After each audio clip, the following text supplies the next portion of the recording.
gloomy and cloudy day, a grey day, and I was feeling a little bit down with this lockdown and all those mundane things going. So I felt like seeing something exciting, something that uplifts my mood.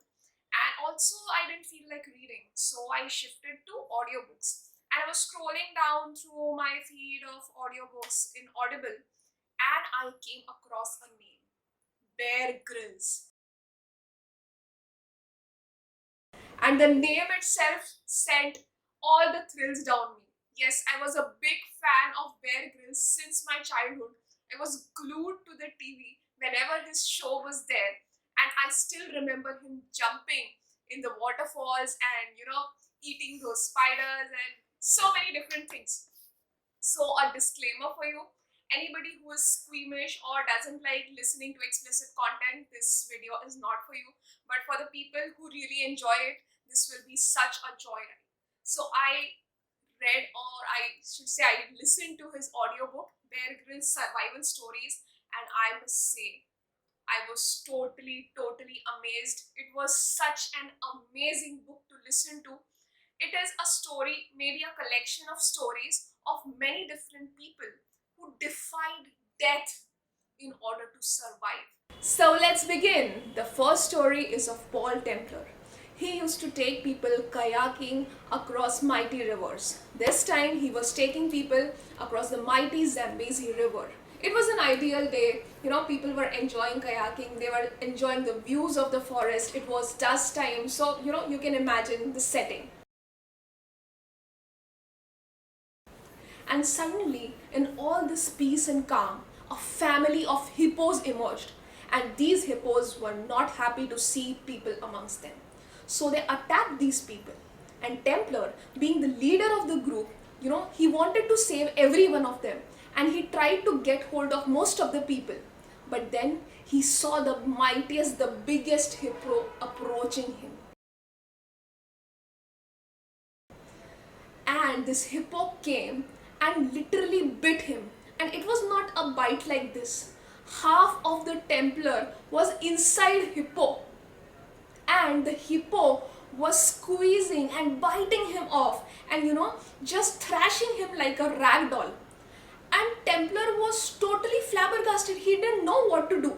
And he held on to the tusks of the hippo.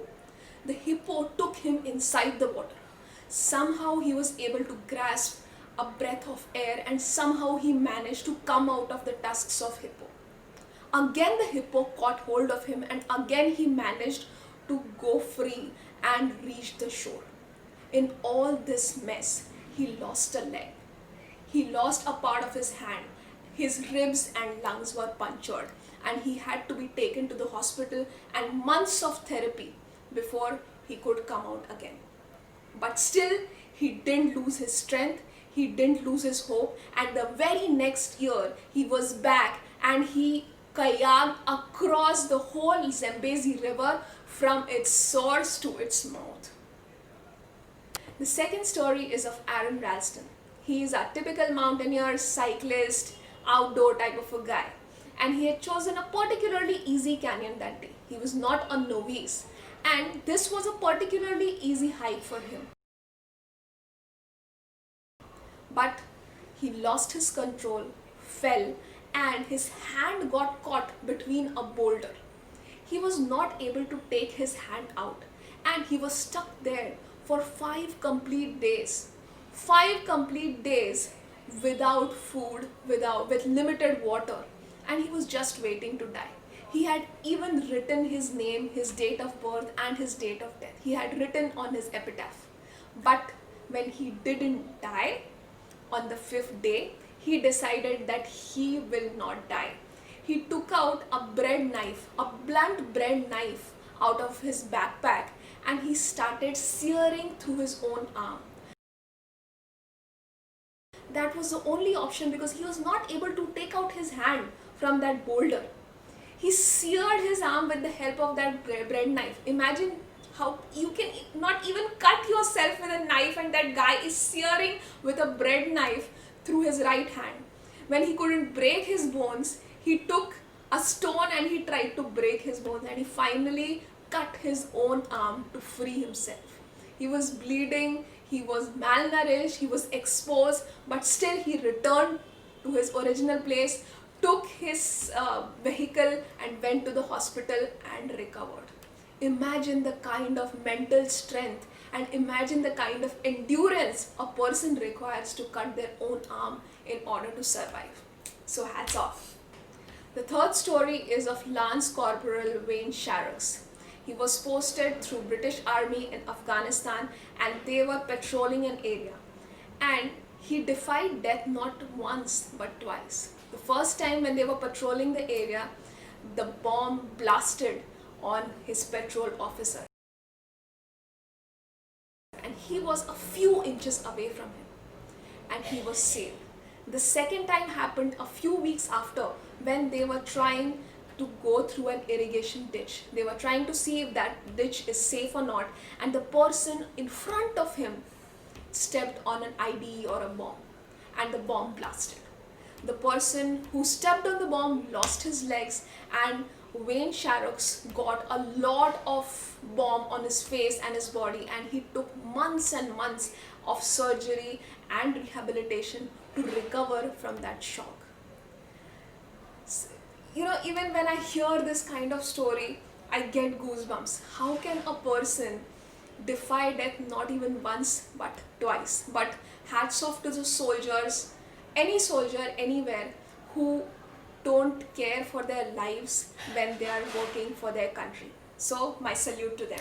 The next story is of Marcia Ramison. Now this lady is a typical fighter, fighting, fit, marathoner, Princess Xena kind of a woman. Now she is the cool kind of a guy who is definitely not a novice and definitely not a weekend warrior.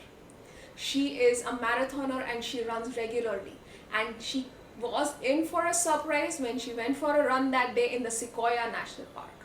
There was a lot of ice and snow on the ground and she was not expecting what happened to her that day. She was running and there was a waterfall in between.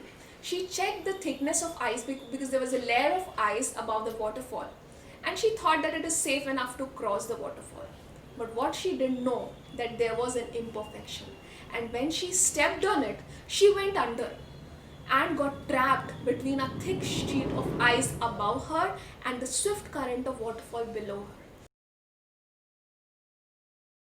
She was completely wet in the freezing waters and she couldn't come up because of the sheet of ice. She tried to break the sheet of ice with the help of her hands, with the help of her sunglasses, but she was not able to do so. And with hypothermia setting in, it was just a few minutes before she would die. She still kept pounding, and she was able to make a small hole. By that time, she had lost all her energy. Still, there was some kind of presence of mind, and she took out her hydrator from her backpack and put it above, so that if anybody would find or would come that way, would be able to see that something is there. And luckily for her, and because of her presence of mind, there was a group of hikers who were going that way. They saw that hydration pack, went there and saw her down, took her out and took her to the hospital, and she survived. So it is not merely luck, but also your presence of mind, your preparation and your training which will help you in the survival times. The next story is completely out of a movie. There is a family in the UK, the Robertson family. They sell off their dairy farm and they buy a boat. And what do they buy a boat for? It's for sailing across the world. None of the 6 people have any training of sailing. But yes, they sail across. They go to the Caribbean and they start for the Americas. After a few days of sailing, when their son is on the controls, he hears a huge thud and the whole boat is rocked. What he sees is a family of killer whales which is attacking them. And finally, their boat collapses and they are left with just a small raft and a small dinghy. Somehow they manage to escape with small amount of ration and water, and they climb up the raft. Now that raft is a really small raft, 6 people on the raft with rations, and I don't know how they manage. Then they start rowing across. The raft is a really makeshift raft, and it starts to fall apart, and a lot of salty water starts to come inside.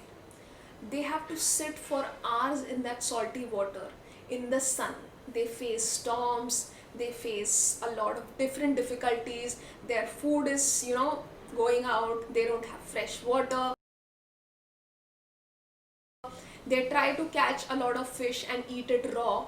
They catch turtles and drink its blood in order to have some kind of a freshwater thing.